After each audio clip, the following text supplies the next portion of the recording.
Um,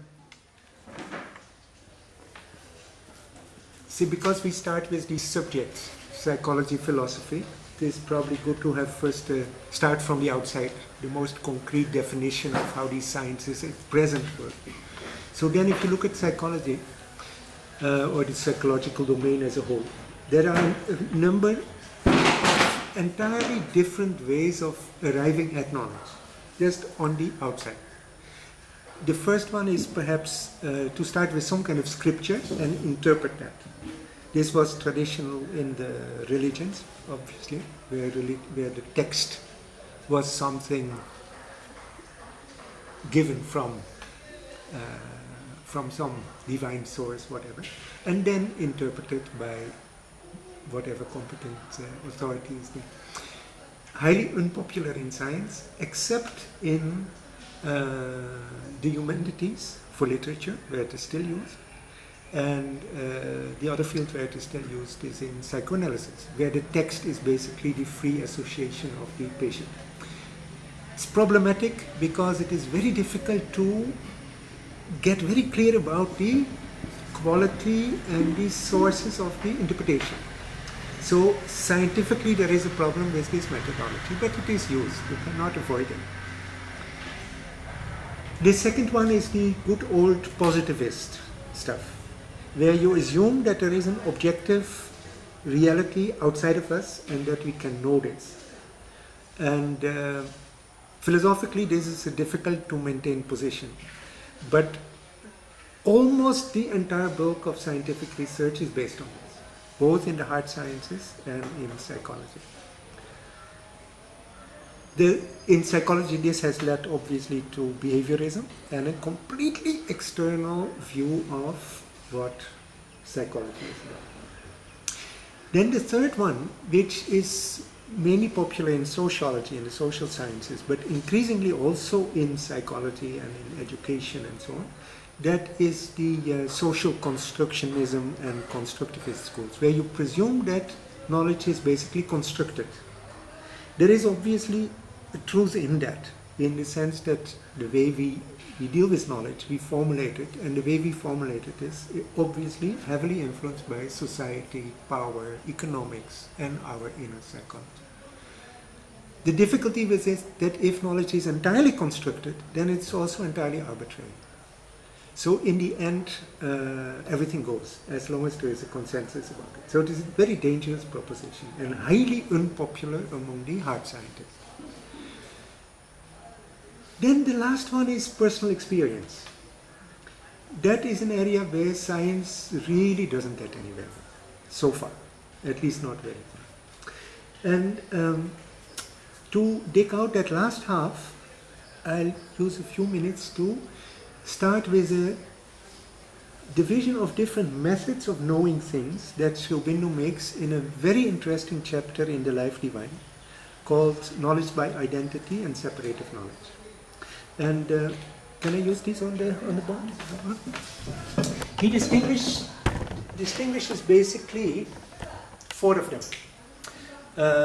The first, and he starts, as is in harmony with himself and with the Indian tradition, at the deepest, the innermost one. But our culture starts from the surface, so I want to start from the surface. So the most superficial of the lot is his category 4, and that is separative knowledge and indirect. What he means with that it is knowledge of things that we see as outside of ourselves and which we know only through our senses. Yeah? So this is separative and indirect. There is a naive version of that, and there is an expert version of that. The naive version is the way we know reality around us, just complete common sense understanding of reality. And so the naive variety of, we can do it like this. We start with the expert variety. This is science, obviously. And the naive variety is common sense, you can say. common sense, the ordinary waking consciousness type of understanding of reality that we normally have. Then there is this one that he takes next from bottom up, that is still separative but direct. And this is the type that we all use when we use introspection. Yeah? When you're not writing, if you close that, then it will last longer. It will last a little longer, that's true. So this is separative, direct. Sorry for my handwriting, I'm not writing ever anymore. So the naive variety of this is introspection. This was popular in psychology at the end of the 19th century and completely discarded afterwards, and then reintroduced in modern surveys and a lot of modern psychology actually. Then we have a knowledge by what Auroville calls knowledge by intimate direct contact. This, in a naive form, is simply experience. Yeah? The ordinary experience all of us have. It is hardly used in science. It is used in therapy. It is used in skill training, a little bit like that. But it's all on the border of exact science as such, because you don't get easily explicitly stated, clearly defined stuff out of it. And then the last one is something that is knowledge by identity. This is for Auroville by far the most important, because it is the basic knowledge of the self. So it is the knowledge that is the knowledge basically by which God knows himself and the world that he has created. The naive variety is very, very limited, and that is just our knowledge of our own existence. Yeah? The very fact that we know that we are there. Also the knowledge that we know that the world is there. That very basic sense of existence is all that we normally use of it. Perhaps we also use of it some intuitive insight in basic structures of logic and mathematics. That is probably some kind of a derivative of it. But the naive form is just this basic sense of that we are there. If you miss this, then you are in severe trouble. People who have this schizoid tendencies and all, they have a problem with this stuff. Now, this is objective reality. If you look at big knowledge realms, yeah? Science has developed this part. This whole lot, the naive variety of these three, you can call subjective reality. As a culture, modernity has not developed this area whatsoever. We are not good at it. And subjective has largely negative connotations. You can easily say this is only subjective. I think Auroville is the only person I know of who has ever used the phrase only objective. Yeah? As a culture, you don't do that. We think objective is good and subjective is bad. And that is because we use only this naive variety. Now the trick is that if you make a very big line here, all this belongs to the ordinary waking consciousness. Yeah? And the only thing that you can really get some expertise in is in that systematic use of the scientific enterprise. And humanity has become stunningly clever in this area. Yeah? What I'm saying is a little bit gross, there are obviously cross connections, but as a whole, more or less, I think it stands. Now, if you go one layer deeper, then you get that whole area that Auroville calls the area of the inner being. And we could use as a knowledge realm, as a name for it, inner knowledge. Yeah? Now, this is an area that is not directly perfect, but it contains all that knowledge that you can develop through yoga or through any other contemplative method of going deeply inside and finding out what's actually going on inside our own nature. In science, we know that we should free ourselves from our preconceived ideas and step one level back into a more objective, clean, purified, well-organized mind. To get anywhere here, you have to take one step further back, get entirely out of the mind, and look at the whole enterprise, what goes on inside yourself, by that witness consciousness, which is based in the Purusha.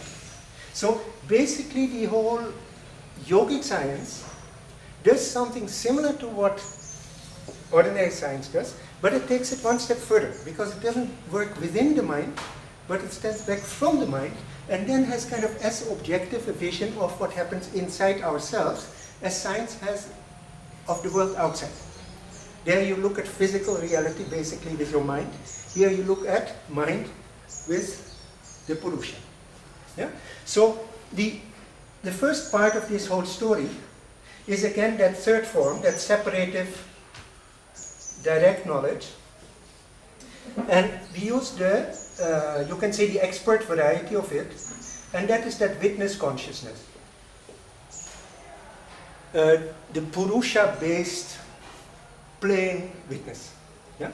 Where you, and the best place to do that from, the most convenient and the most useful, is to get back into the mental Purusha, where you can just in pure silence, without any commentary, judgment, whatever, watch what goes on inside.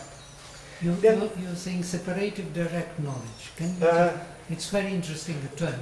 Yeah, because the thing is, just like an ordinary introspection, you kind of look at what goes on inside yourself as if it is objectively outside of yourself. Yeah? So there is a kind of separation, but it is direct. Yeah? Purusha is witness, is separate. Yeah? So in this case, this is typically the stuff of Sankhya. Prakriti is outside, you separate your Purusha out, go into the pure Purusha. Yeah? So it is separated. Sankhya is dualistic, essentially. And, but it is direct, there are no senses involved.